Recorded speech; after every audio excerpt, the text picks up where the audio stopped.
and welcome to the hot stage via the hot lap. Sad news. Yes, as a lot of you rally fans may probably know, Kenjiro Sinozuka has passed away. Dirtfish have got an obituary. WRC have the official website have got an obituary that, but I'll be looking at dirtfish.com for a lot of the stuff, and he is an endurance rally legend. And I've got a really interesting video which I'm going to share, but I'm going to leave that to the end of the video because it's kind of on YouTube and I don't want to get that might get completely taken off, but you need to use it, and it's thanks to Chris, my buddy, who basically shared that with me. But this guy here, I mean, let's be fair, what an amazing rally driver. The first Japanese winner. Yeah, I mean, leave it at that. And I think he's the only Japanese driver still to, the only Japanese driver to win a rally. That has still to happen. So let's get into who this Japanese legend really was. He was a trailblazer. That's what Dirtfish is saying, from a Japanese rally and Mitsubishi's homegrown hero. Rally fans all over the world, Dirtfish is reporting, and absolutely right, woke up on the 18th of March to the sad news that the World Rally Championship driver, former Kenjiro Sinozuka's death, and he apparently died. The news came the morning of the 18th. So a two-time World Rally and a one-time Dakar. I mean, he won the Dakar Rally. How hardcore is that? The Japanese winner, the Japanese legend stats are saying speak for themselves. But the numbers are only the beginning. I mean, his driving career is going to be forever remembered. Mostly, for a lot of people, with his association with Mitsubishi. Born in Tokyo, the Tokyo native, and joined the Japanese brand. He joined them in 1971. But, and here's the but, not as a driver. No. He was a salesman and a mechanic. Imagine that. So he pulled off this absolutely unlikely switch from that into the driver's seat of a car. I mean, I could probably count how many, maybe on one hand, the one I know, you may know more, but wow. Now, domestic success, after that, quickly followed, as did a trip to Chris's favourite, my friend, Kenya. Yes, the Safari Rally for his first WRC 1976 event, where he drove a Mitsubishi Lancer on that grueling Safari Rally. Now, on that event, Shinozuka had the honour of becoming the first Japanese driver to start a WRC run. However, and here's the but, that might not actually be the case, but more on that a bit later. So Japanese drivers competed on the international scene, and the rally would also establish, though, and this, the Mitsubishi driver as an endurance rallying specialist, a reputation he retained for the rest of his career. Now, fast forward 12 years, and Shinozuka, he's achieved significant success in Asia, the 1988 FIA Asia Pacific Rally Championship. And after securing the championship, he would partner a man who he ended up pretty much having the best part of his career with, and that is Mr. John Meadows. Now, despite, obviously, John Meadows, not exactly Japanese, so despite these cultural differences, apparently their partnerships completely clicked. Our first event was the Rally GB. Yep, Rally GB in 1988, Meadows recalled to Dirtfish.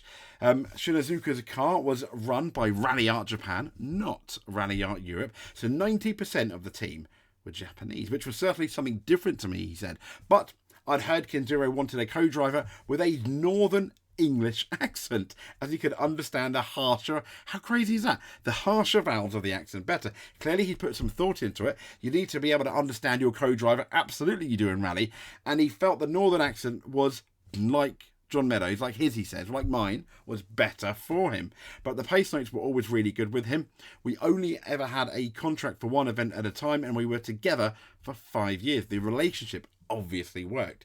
Now, his careful choices, the Japanese driver's careful choice of co-driver, was a sign of things to come. His new driver was a man who thought everything through and left no stone unturned in trying to find all that extra performance. He said, I've called pace notes for lots of different drivers over my time, said Meadows. But the thing I remember about him was he was really even tempered, whether things were going well or things were going badly. He was always pretty calm and cool.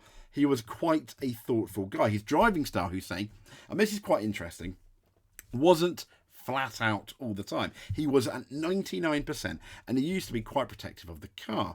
So hence Dakar Rally, hence Safari Rally. So we ended up in the latter 2 of 3 years of our partnership really concentrating on the African events. That's the Safari Rally, the Ivory Coast, and he's going on Meadows that this driver's Kenjiro's his ability to preserve the car was coming to the fore more than outright speed. And he said we used to spend a lot of time in Africa practicing those rallies, and Kenjiro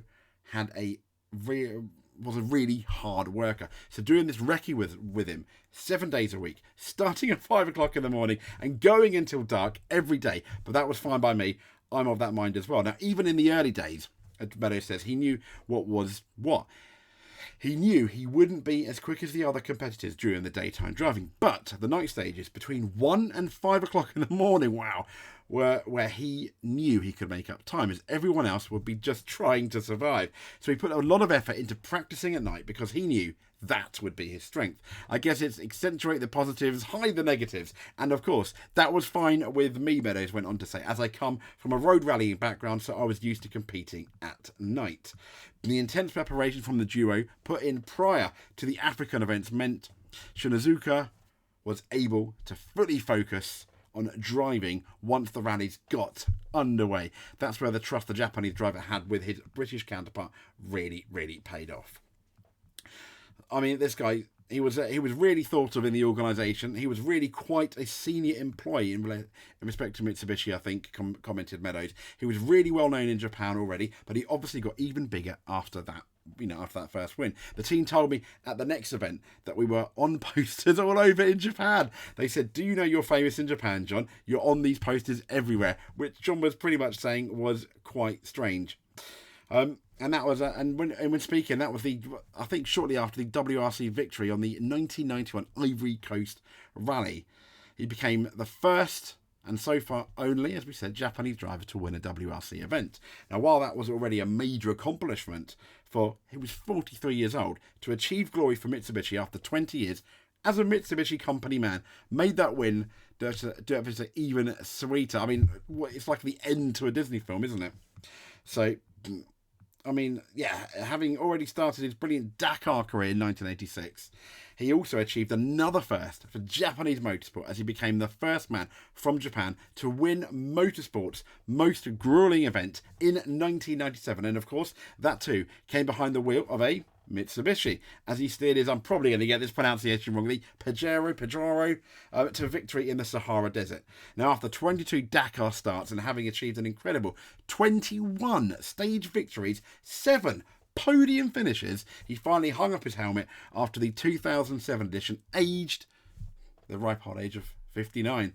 After dedicating himself to supporting now young Japanese drivers and funding philanthropic projects in Africa, and in his later years, he made an incredible return to the Sahara in 2019 Africa, a eco race, a rally raid event to that's held on, the original Dakar. I mean, brilliant. And he passed away on Monday, March the 18th, aged 75 years old.